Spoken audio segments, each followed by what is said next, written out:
Selamat berjumpa lagi dengan saya, Agus Eko Madyo, pada segmen terakhir dari rangkaian kuliah teori desain arsitektur. Jika sebelumnya kita belajar tentang inti dari logika design thinking, segmen ini akan membahas bagaimana logika tersebut diaplikasikan pada berbagai kasus permasalahan. Ini akan menarik karena Anda akan mendapatkan gambaran bagaimana solusi bisa didapatkan dalam suatu permasalahan yang awalnya dianggap rumit dengan pendekatan framing. Penasaran? Ikuti terus tayangan ini.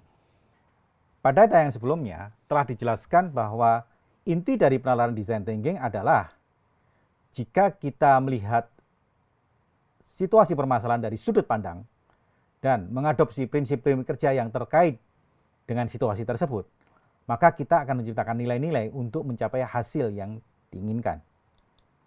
Logis atau tidaknya suatu pernyataan harus diuji. Logika framing untuk design thinking pun harus diuji. Pertama, inisiasi untuk framing sebenarnya bentuk dari induksi, di mana kesimpulan logis didapatkan dari konsekuensi. Ketika logika framing diajukan, desainer bisa menggunakan logika abduksi model pertama dengan merancang sesuatu. Ya, dia bisa objek, sistem, atau pelayanan yang agar persamaan logika abduksi tersebut menjadi lengkap. Tahap selanjutnya adalah menggunakan logika melihat sesuatu dan prinsip kerja dikombinasikan untuk menciptakan nilai-nilai yang diinginkan. Ini yang kita sebut sebagai framing. Framing yang diusulkan merupakan langkah maju yang paling mungkin, bukan sesuatu yang definitif. Dan ujian terhadap framing adalah ketika desain mampu memandu nilai-nilai yang diinginkan. Logika framing ini memperkuat profesi desain yang banyak menggunakan penalaran yang berbeda dengan penalaran berbasis analisis, seperti pada penalaran deduktif dan induktif, atau pemecahan masalah secara konvensional, seperti pada penalaran abduksi 1. Namun perbedaan ini bukan sesuatu yang kontras, seperti kita melihat pekerjaan desain bukan sebagai cara berpikir saja, namun berbagai campuran aneka berpikir untuk pemecahan suatu masalah. Mengumpulkan aneka cara berpikir untuk satu hasil tertentu merupakan penalaran induktif. Dan dalam profesi desain juga muncul penalaran analitis yang ketat selayaknya penalaran deduktif, terutama ketika digunakan untuk menguji solusi desain sebelum diimplementasikan. Sebagai respon terhadap tantangan kerja yang berhadapan dengan permasalahan dan membutuhkan penalaran terbuknya selayaknya abduksi 2, para desainer mengembangkan cara spesifik dalam bekerja yang menjadikannya kemampuan profesional. Ada beberapa aspek design thinking yang eksklusif ada pada profesi desain. Namun ada beberapa aspek yang bersifat universal yang bisa diterapkan pada disiplin lain. Di sini memang kita perlu hati-hati terhadap klaim terhadap design thinking. Agar lebih mudah untuk melihat bagaimana logika framing diaplikasikan dalam keluasan praktik desain, kita bisa memulainya dengan membuat 3 kategori praktik desain, yaitu aneka ragam aktivitas desain, tingkat kepakaran desain, dan lapisan-lapisan atau layers dalam praktik desain. Aneka ragam aktivitas desain dapat dibedakan dalam 5 kelompok: memformulasikan, merepresentasikan, memindahkan, mengevaluasi, dan mengelola. Sedangkan tingkat kepakaran desainer dibedakan ke dalam naif, pemain baru, kompeten, ahli, master, dan visioner. Dan dalam kategori lapisan atau layer desain, praktik desain dibedakan dalam 3 lapisan: proyek, proses, dan arena sosial yang dalam teori sosial disebut sebagai field. Kategori ini dibuat dengan pandangan bahwa desain bukan sekedar aktivitas proyek, namun ada pengalaman lintas proyek yang berperan penting dalam pengembangan perusahaan dan profesi desain. Layer ketiga, yaitu field atau arena sosial, adalah lingkungan organisasi, intelektual, dan fisik di mana karakter suatu praktik desain akan terbentuk. Mari kita rangkum lagi bagaimana logika framing terbentuk dan bagaimana para desainer mengaplikasikan dalam aneka permasalahan yang terbuka dan kompleks. Pembuatan kerangka atau framing terkait dengan abduksi 2. Framing merupakan proses abduksi 2 yang digunakan dalam praktik desain melalui proses induksi, abduksi 1, dan deduksi. Yang ketiganya banyak menjadi logika dalam pemecahan masalah konvensional dalam banyak organisasi. Sekali lagi, inti dari design thinking yang dipelajari dalam praktek desain adalah framing, yang diyakini banyak mampu organisasi bisa merespon permasalahan yang terbuka dan kompleks. Nah, inti dari design thinking adalah framing, yaitu membuat kerangka atau frame creation antara bagaimana, how, dengan nilai-nilai yang ingin dicapai atau values. Bagaimana logika tersebut diaplikasikan? Kirsdos memberikan 4 contoh kasus desainer menerapkan framing pada aneka permasalahan rumit yang kurang optimal penyelesaiannya saat didekati dengan pemecahan masalah yang konvensional. Supaya kita mudah membayangkan, Kirsdos membuat satu tema untuk membayangkan kasus tersebut, yaitu festival musik. Kasus 1, di mana desainer mengaplikasikan framing analogi untuk solusi keamanan.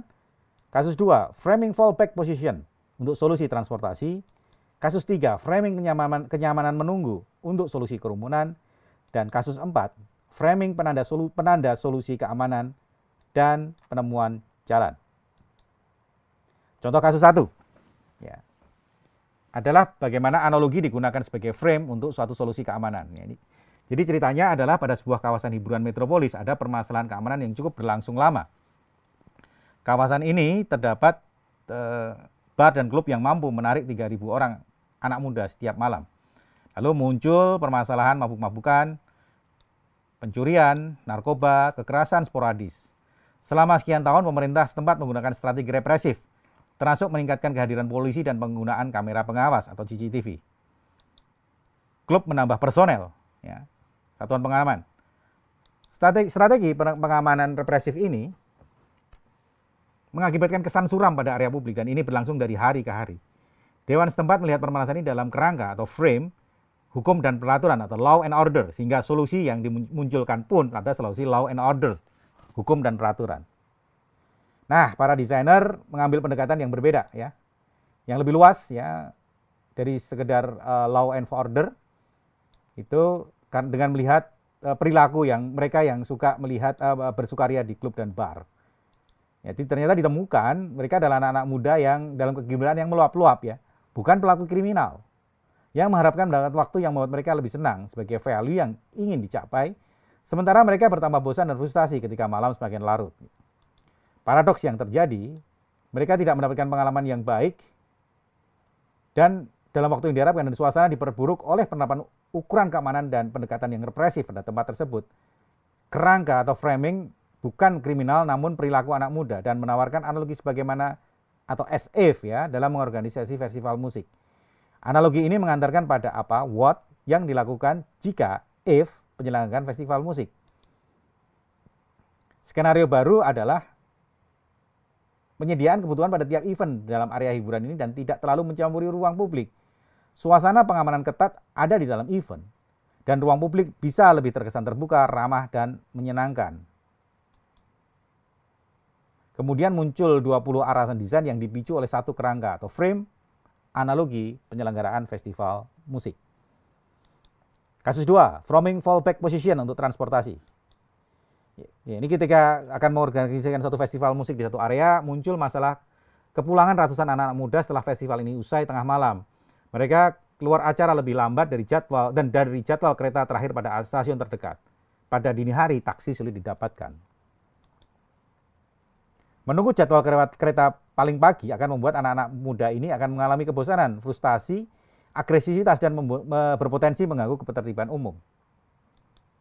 Ya, solusi konvensionalnya kalau gitu ya tambahkanlah kereta lain, ya, yang lebih pagi, yang lebih pas dengan jadwal mereka.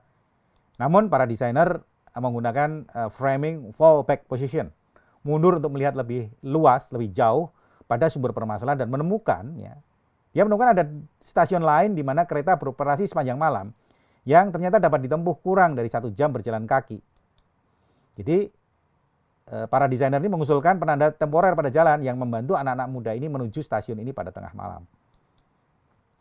Contoh kasus 3, framing kenyamanan untuk menunggu kerumunan, masih pada kasus festival musik, ya. Jadi ketika diselenggarakan satu festival musik pada satu kawasan, atraksi ini tidak hanya tergantung pada panggung besar tunggal, namun ada atraksi lain sebagai pendukung. Namun di kawasan ini, ya, hanya sedikit klub besar yang mampu membuat atraksi musik yang menjadi komplement dari panggung besar.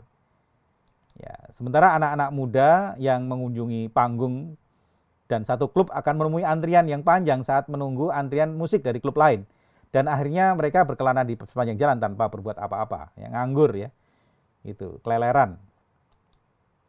Para desainer mengusulkan permasalahan ini dapat diminimalkan dengan menyediakan aplikasi digital untuk mengecek atraksi musik tiap klub. Juga disarankan penambahan ruang di sepanjang jalan utama agar anak-anak muda ini bisa beristirahat, rileks, dan santai. Jadi tidak keleleran ya, tapi bisa bersantai di ruang publik, bisa melakukan kegiatan positif di ruang publik. Nah, ini adalah contoh kasus terakhir keempat, yaitu adalah framing penanda untuk keamanan dan menemukan jalan, wayfinding.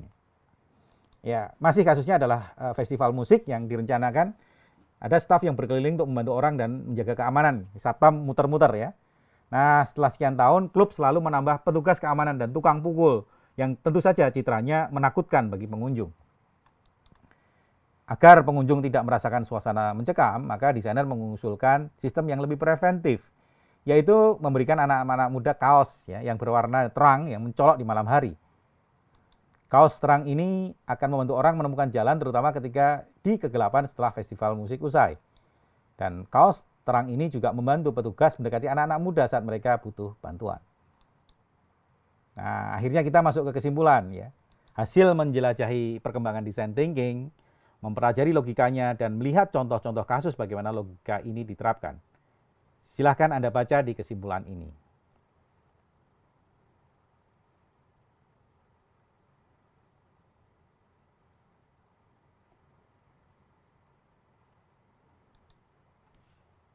Oke, dan ini adalah post test untuk mengukur apakah Anda sudah memahami materi yang telah ditayangkan. Demikianlah akhir dari tayangan pengantar Design Thinking, sekaligus akhir dari tayangan serangkaian kuliah tentang teori desain arsitektur. Tentu yang berakhir adalah tayangannya ya, bukan proses belajarnya. Maka izinkan saya menyapa kalian sebagai pembelajar. Karena setelah ini, saya dan Anda akan terus belajar tentang apa itu desain dan bagaimana desain menjadi sumber pengetahuan. Sekali lagi, desain itu kegiatan yang mengasyikkan, selayaknya sebuah permainan. Dengan mempelajari desain, kita akan mengalami keasyikan ketika kita menemukan hal-hal yang baru sebagai bagian dari proses belajar kita. Sekian dari saya, Agus Eko Madyo, dan saya akhiri tayangan ini dengan harapan untuk terus belajar dengan cara-cara yang mengasyikkan. Salam.